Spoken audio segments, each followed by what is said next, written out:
The most common nutrient deficiency worldwide. This is vitamin D.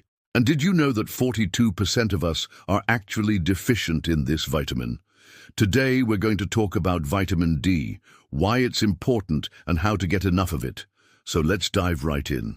So what is vitamin D? Vitamin D actually is a hormone. It's a steroid hormone. The best way to get vitamin D is through the sun. When your skin is exposed to sunlight, it makes vitamin D3. And the interesting thing about this is if you're darker skinned, you need more sun exposure because there's more melanin, which filters out some of those UV rays, whereas someone who has lighter skin needs less sun exposure. Now, when it comes to the sun, you don't want to get burned, so you want to use a sunscreen, but then that blocks vitamin D. So what's the answer? Well, the answer is just shorter exposures to sunlight before you put on that sunscreen. Or if you do want to use sunscreen, perhaps use one that has an SPF of like 6 or 15, so you can still get some rays and make that vitamin D. Now, how much sun exposure do you need? A good rule of thumb is between 10 minutes and 30 minutes, depending on your skin pigmentation, your age, etc. Now, this also depends on where you live. If you're living closer to the equator, you're going to get more sun exposure than if you're living, say, at the North Pole. In fact, people who live at the North Pole essentially don't get any vitamin D from the sun during the winter time because the sun doesn't shine directly on them. So it's really important to get this through your diet or supplementation. All right, now let's go into foods that are high in vitamin D. Very few foods are naturally high in vitamin D. What are they? Well, fatty fish like salmon, tuna, sardines, mackerel, these fish tend to be higher in vitamin D. Also, egg yolks are a great source.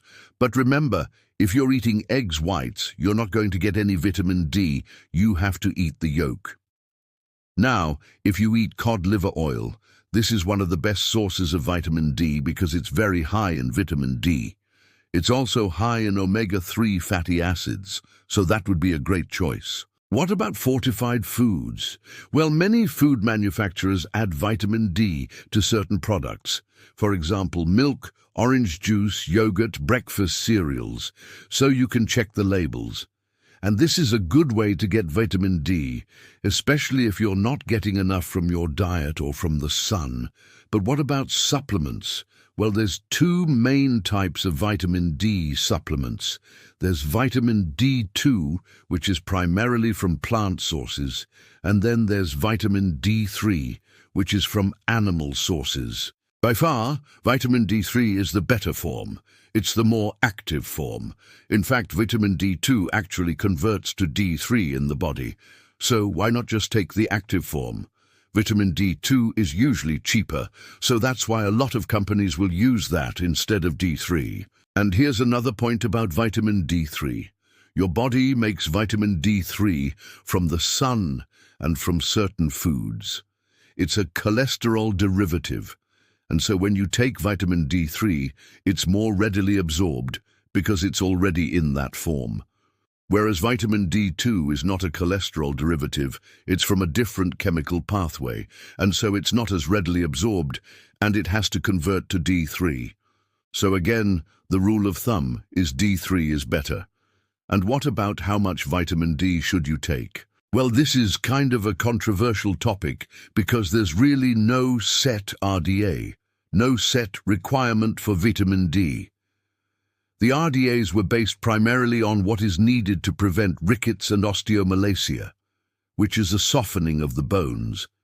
And so, if you look at this chart from the Mayo Clinic, they're saying that 600 IUs is enough to prevent bone loss and keep your bones strong. However, there's a lot more benefits to vitamin D than just bone health. In fact, there's over 1,000 peer-reviewed research articles on the benefits of vitamin D, which we're going to go over next.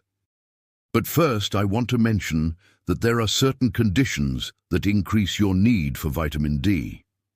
For example, if you have inflammatory bowel disease, where you have inflammation in the gut, you're going to have a harder time absorbing vitamin D. Also, if you've had your gallbladder removed, you're going to have a harder time absorbing vitamin D. because you don't have bile salts to help you absorb this fat-soluble vitamin. Also, if you're older, you're not going to absorb as much vitamin D from the sun or from food. That's because as we age, we have less skin exposure. And also, our skin makes less vitamin D when it's exposed to the sun. Also, if you're obese, you need more vitamin D. And this is because vitamin D is a fat-soluble vitamin and it gets stored in fat cells. And so some researchers hypothesize that vitamin D is being used up by those fat cells, and therefore you need more vitamin D. Also, if you have kidney disease or liver disease, you may have a harder time converting or activating vitamin D. And of course, if you're pregnant or breastfeeding, you need more vitamin D. Let's talk about toxicity with vitamin D. How much is too much? Well, the toxicity level is actually quite high. It's around 10,000 IU. As a matter of fact, I've taken 10,000 IU every single day for the past 20 years, and I have no side effects. In fact, I feel great. Now, if you take too much vitamin D, you could get hypercalcemia, too much calcium in the blood. And typically, this only occurs when you take more than 20,000 IU of vitamin D. And so if you're taking anywhere between 10,000 to 20,000 IU, you might experience some symptoms. You might experience some irritability. You might have more urination. You might have constipation or even diarrhea. But generally speaking, as long as you're below 20,000 IU, it's very hard to get too much vitamin D. Here are some other interesting facts about vitamin D. Number 1, athletes tend to have higher levels of vitamin D because they're outside, they're exposed to the sun. In fact, in this study, they found that there was an association between higher serum vitamin D levels and improved athletic performance. Number 2, people who have diabetes tend to have lower levels of vitamin D. Number 3, studies show that having higher levels of vitamin D can decrease your risk of cancer. One meta-analysis, which is a study that combines the data of other studies, they looked at over 21,000 people. They found that higher levels of vitamin D3 were associated with a decreased risk of cancer. Also, vitamin D is very important in preventing and treating seasonal affective disorder, SAD. So people who have low vitamin D levels have a higher incidence of depression. So if you're depressed, take vitamin D. Make sure you also get your vitamin B12 and magnesium and see if that helps. In fact, there's a lot of research showing that vitamin D is intimately involved in mood disorders, and as a matter of fact, there's an entire branch of medicine called nutritional psychiatry that focuses on the relationship between nutrients and your brain. All right. Number 5. There's a lot of research showing that having sufficient amounts of vitamin D can help decrease your risk of cardiovascular disease.